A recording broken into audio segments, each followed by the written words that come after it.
Hello दोस्तों, मैं नीता तिवारी आप सभी का स्वागत करती हूं आपके अपने स्मार्ट लर्निंग के प्लेटफॉर्म पे। दोस्तों, मुझे उम्मीद है कि आप लोग अपने अपने एग्ज़ाम की तैयारी पूरे जी जान से कर रहे होंगे।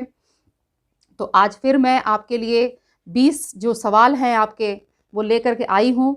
ठीक है, इससे पहले जो 20 सवाल थे मैंने जो स्टार्ट किया था क्वेश्चन आंसर सीरीज़ का पार्ट 1 मैंने अपलोड कर दिया था और मुझे उम्मीद है कि आप लोगों ने देखा होगा और आप लोगों को पसंद आया होगा मेरा वो वीडियो।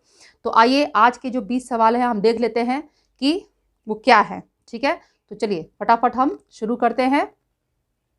देखिए, पहला हमारा क्वेश्चन है कि भोज्य दृष्टि से सिंधुवासी थे। ठीक है, तो ऑप्शन देखिए, पहला पूर्ण शाकाहारी, सेकंड पूर्ण मांसाहारी, थर्ड है शाकाहारी तथा मांसाहारी दोनों, और डी है केवल फलाहारी। ठीक है, तो भोज्य की दृष्टि से सिंधुवासी क्या थे?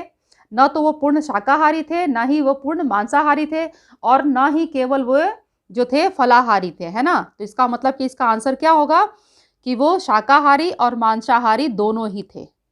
ठीक है, चलिए नेक्स्ट क्वेश्चन पे चलते हैं। क्वेश्चन नंबर 2, देखिए सिंधु काल में वर्षा पर्याप्त मात्रा में होती थी, इस बात का अनुमान लगाया जाता है उत्खनन में प्राप्त, ठीक है, किस चीज से? तो ऑप्शन देखिए, स्नान करती हुई स्त्री की मूर्ति से, दूसरा है गहरी पक्की नालियों से, तीसरा है विशाल स्नानागार से, और चौथा है तालाब से। ठीक है, तो इसका आंसर क्या होगा? स्नान करती हुई स्त्री की मूर्ति से। चलिए नेक्स्ट आगे बढ़ते हैं। देखिए, सिंधु वासियों के हथियारों में किस धातु का प्रयोग नहीं किया जाता था? ठीक है, जो सिंधु वासी जो हथियार बनाते थे, जो जिसका इस्तेमाल करते थे, उसमें किस धातु का प्रयोग नहीं किया जाता था? तो आइए ऑप्शन देखते हैं क्या क्या है हमारे पास। तो देखिए, पहला है तांबा, दूसरा है कांसा, फिर लोहा, और डी है हमारा ऑप्शन उपयुक्त में से कोई नहीं, यानी कि इनमें से कोई भी नहीं। तो इसका सही आंसर क्या होगा? इसका सही आंसर होगा लोहा। ठीक है, जो सिंधुवासी थे वो अपने हथियारों में किस धातु का प्रयोग नहीं करते थे? लोहे का प्रयोग नहीं करते थे। ठीक है दोस्तों, चलिए हम फटाफट अपने चौथे सवाल पे चलते हैं। देखते हैं हमारा चौथा सवाल क्या है। देखिए, निम्नलिखित में से किस वृक्ष को सिंधुवासी सर्वाधिक पवित्र मानते थे? ठीक है, जो सिंधुवासी थे वो किस पेड़ को, किस वृक्ष को सबसे ज्यादा पवित्र मानते थे? तो ऑप्शन देखिए, पहला है नीम के पेड़ को, दूसरा है पीपल के पेड़ को, तीसरा है उपयुक्त दोनों को, और चौथा है बरगद के पेड़ को। तो बताइए इसमें से क्या आंसर होगा? कौन सा पेड़ है जो सर्वाधिक पवित्र मानते थे सिंधुवासी? तो आंसर होगा पीपल के पेड़ को। ठीक है, पीपल के पेड़ को सिंधुवासी सबसे ज्यादा पवित्र मानते थे। ठीक है, चलिए नेक्स्ट देखते हैं। हड़प्पा संस्कृति का अंत कब माना जाता है? पांचवा सवाल हमारा, हड़प्पा संस्कृति का अंत कब माना जाता है? तो देखिए ऑप्शन देखिए, 1500 ईसा पूर्व तक, 1600 ईसा पूर्व तक, 1700 ईसा पूर्व तक, या 1800 ईसा पूर्व तक। तो इसका सही उत्तर होगा 1700 ईसा पूर्व तक। ठीक है, हालांकि जो हमारा ऋग्वैदिक पीरियड है वो कब से शुरू हो जाता है? 1500 से, है ना। 1500 से 1000 का जो टाइम है ईसा पूर्व, वो हमारा ऋग्वैदिक पीरियड का है, और 1000 से 600 का जो टाइम है वो क्या है? उत्तर वैदिक पीरियड का है ना। लेकिन कोई भी सभ्यता जो होती है वो एकदम से खत्म नहीं हो जाती है ना। उसको खत्म होने में धीरे धीरे वक्त लगता है। इसलिए हड़प्पा संस्कृति का अंत कब माना जाता है? 1700 ईसा पूर्व तक। ठीक है, यानी कि 1700 ईसा पूर्व तक जो हड़प्पा संस्कृति का जो पूरी तरीके से उसका अंत माना जाता है। ठीक है, यहाँ समझने की, इस चीज को समझने की कोशिश आप लोग करिएगा। चलिए छठे सवाल पे चलते हैं। देखिए, तांबे की बनी हुई इक्का गाड़ी प्राप्त हुई है। ठीक है, तांबे की बनी हुई इक्का गाड़ी कहाँ से प्राप्त हुई है? ऑप्शन देखिए, लोथल से, सेकंड ऑप्शन है राखीगढ़ी, थर्ड है हड़प्पा से, और फोर्थ है मिताथल। तो बताइए फटाफट इसका आंसर क्या होगा। इसका आंसर होगा सी, ठीक है, हड़प्पा से। तांबे की जो बनी हुई इक्का गाड़ी है, ठीक है, वो हमें कहां से प्राप्त हुई है, हड़प्पा से। ठीक है दोस्तों, चलिए फटाफट अब हम अपने 7वें सवाल पे चलते हैं। देखते हैं हमारा 7वां सवाल क्या है।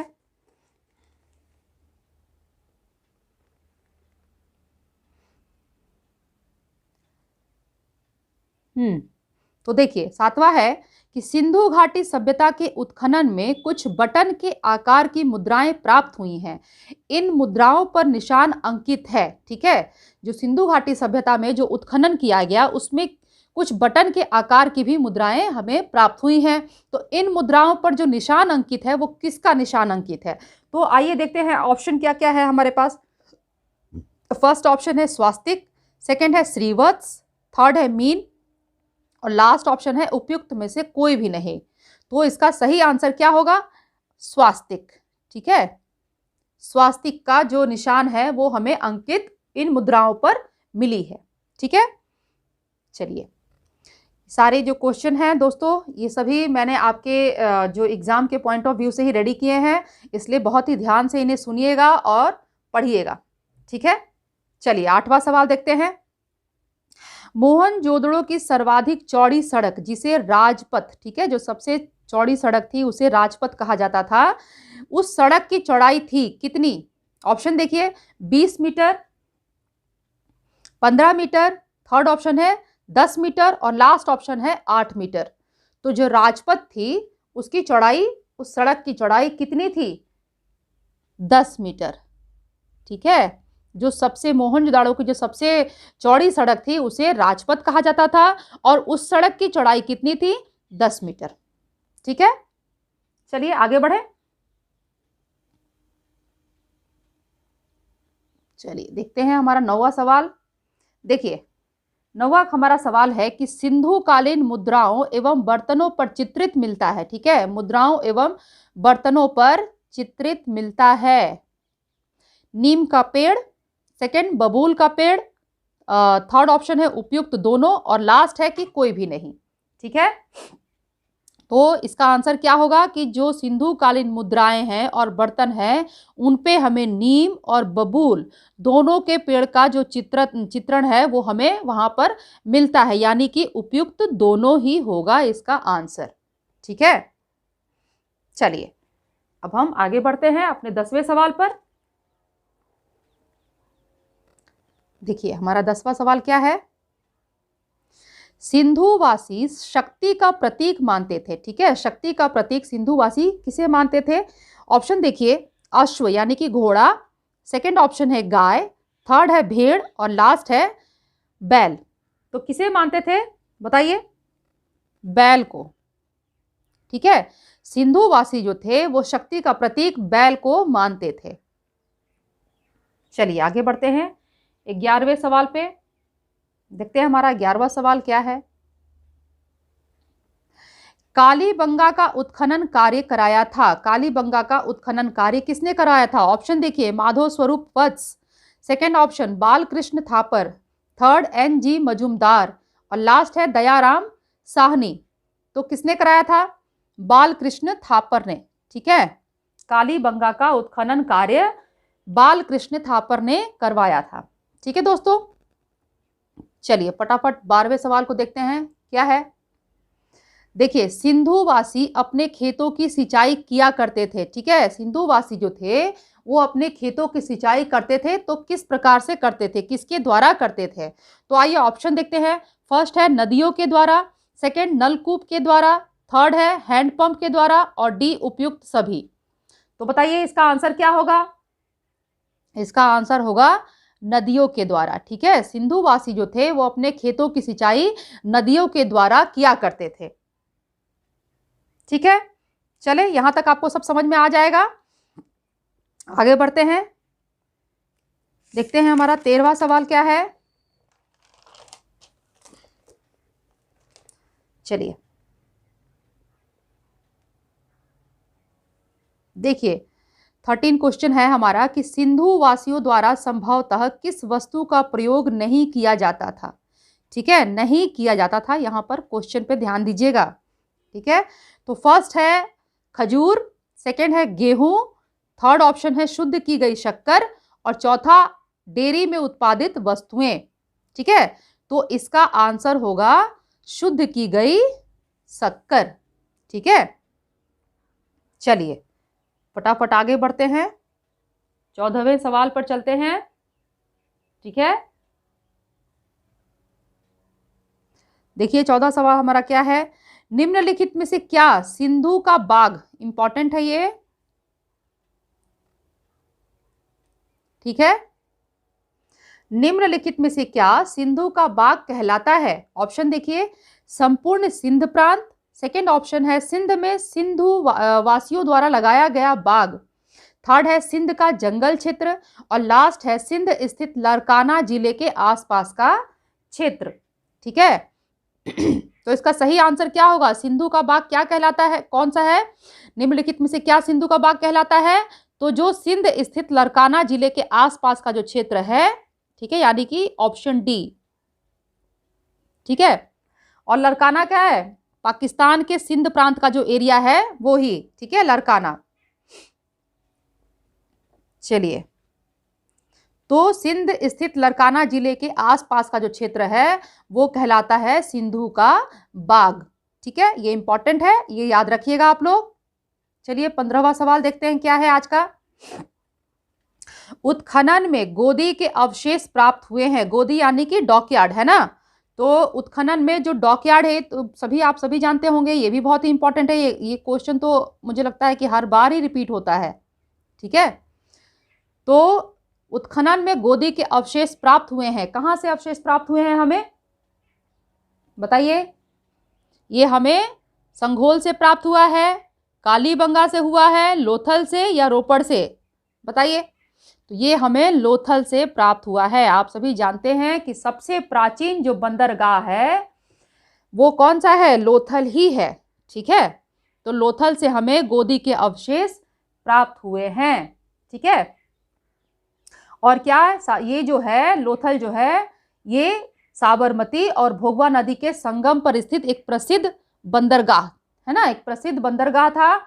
और इससे हमें पता चलता है कि जो पश्चिम एशिया के साथ यहाँ का जो लोग थे उनका व्यापार होता था। ठीक है, पश्चिमी एशिया के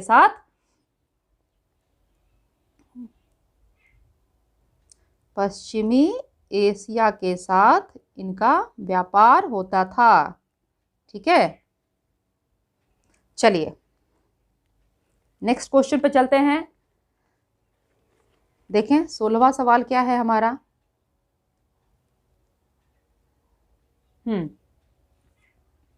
तो देखिए यहां पर भारत में गुजरात प्रांत में सिंधु घाटी सभ्यता के स्थल स्थित थे। ठीक है, तो देखिए कौन कौन से, रंगपुर, लोथल, सुरकोटड़ा और बाड़ा। बी है संघोल, रंगपुर, सुरकोटड़ा, लोथल। थर्ड है ऑप्शन बाड़ा, सुरकोटड़ा, संघोल, रंगपुर। और लास्ट ऑप्शन है रंगपुर, रोजदी, मालवण, लोथल और सुरकोटड़ा। तो गुजरात प्रांत में सिंधु घाटी सभ्यता के स्थल कौन कौन से हैं, तो इसका ऑप्शन होगा डी। ठीक है, सही ऑप्शन, इसका सही आंसर होगा डी, रंगपुर, रोजदी, मालवण, लोथल और सुरकोटड़ा। ठीक है, चलें आगे बढ़े। चलिए देखते हैं 17वां हमारा सवाल क्या है।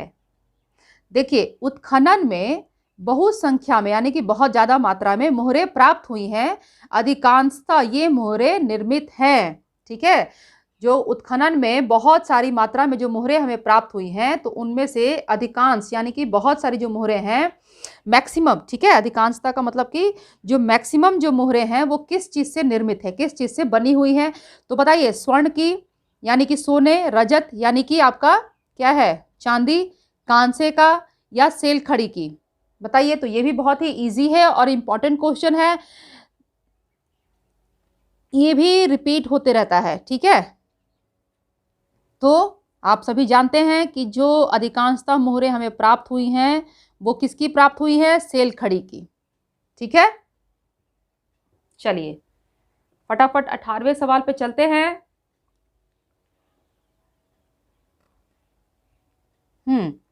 वह कौन सा स्थान है जहां से उत्खनन में तांबे की मोहरें प्राप्त हुई हैं? ठीक है, वह कौन सा स्थान है जहां से उत्खनन में तांबे की मोहरें प्राप्त हुई हैं? ऑप्शन देखिए, हड़प्पा, सेकंड मोहनजोदाड़ो, थर्ड है उपयुक्त दोनों, और लास्ट ऑप्शन है लोथल एवं कालीबंगा से। तो इसका सही आंसर होगा हड़प्पा। ठीक है, हड़प्पा से हमें तांबे की मोहरें प्राप्त हुई हैं। ठीक है, चलिए आगे देखते हैं। 19वां सवाल हमारा क्या है? चलिए फटाफट देखते हैं। तो देखिए, सिंधुवासी चावल का प्रयोग भोजन में करते थे। ठीक है, चावल होने के प्रमाण प्राप्त हुए हैं। ठीक है, कहाँ से? ठीक है, सिंधुवासी जो थे वो चावल का प्रयोग अपने भोजन में किया करते थे। तो इसका जो प्रमाण है, ठीक है, इसके जो एविडेंस है चावल के, वो हमें कहाँ से प्राप्त हुए हैं?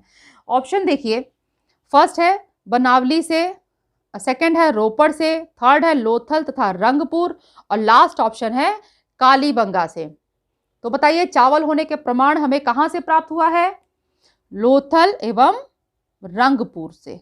ठीक है, जिससे कि हमें ये पता चलता है कि जो सिंधुवासी थे वो अपने खाने में चावल का प्रयोग किया करते थे।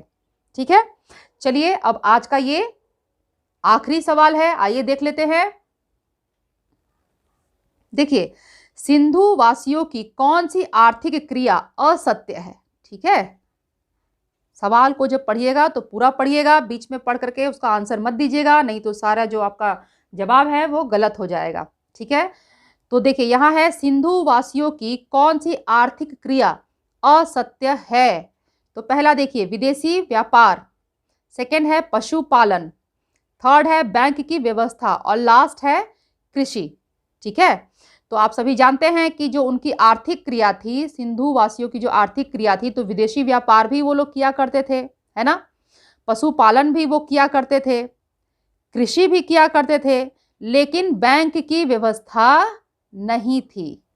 ठीक है, यानी कि इसका आंसर क्या होगा? सी। ठीक है, ये जो सी है ये इसका आंसर होगा, करेक्ट आंसर।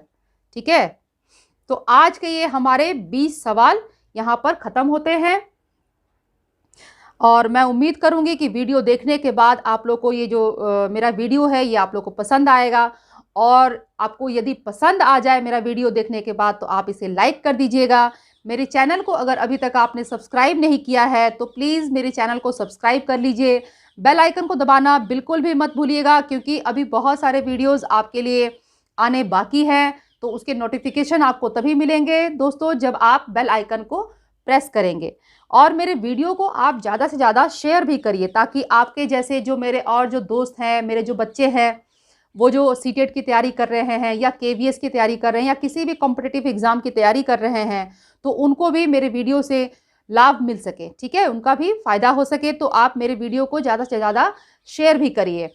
और दोस्तों, आप अपने कमेंट भी मुझे ज़रूर दीजिए। ठीक है, आपके कमेंट से मुझे मोटिवेशन मिलता है, सो आप मुझे अपने कमेंट ज़रूर दीजिए। अब अगर आप मुझे कुछ एडवाइस देना चाहते हैं तो वो आप मुझे वो भी दे सकते हैं। ठीक है, तो चलिए फिर हम अगले 20 सवाल के साथ अगले वीडियो में मिलेंगे। तब तक आप लोग वीडियो देखते रहिए, पढ़ते रहिए, अपना ख्याल रखिए, खुश रहिए, मुस्कुराते रहिए। Bye bye.